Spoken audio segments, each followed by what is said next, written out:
Ito, natutulog to. Ayan. Hintiin namin yung tenga niya.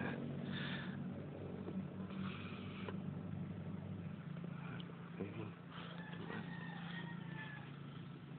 Kasi sarap yung tulog na itong isang nandito nakatakot ng ulan.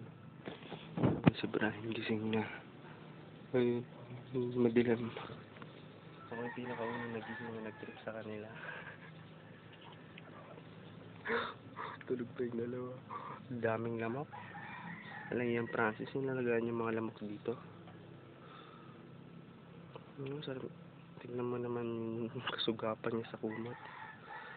Yung mga bisita niya kami, di man lang kami pinakumot. Maski sana siya na lang linamok. Kung siya na masugapa sa unan. Hindi nalaklak yung unan. Ito yung isa pag nakita mo to, yan. Handa mo ni mga unan nyo sakali. Suga pa sa unan tong isang to. Si Brian, ang dami daw lamok. Ayan.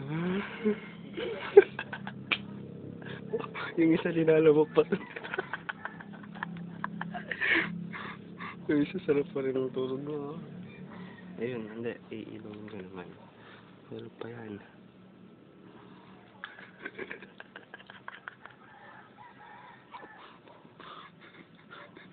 Sige.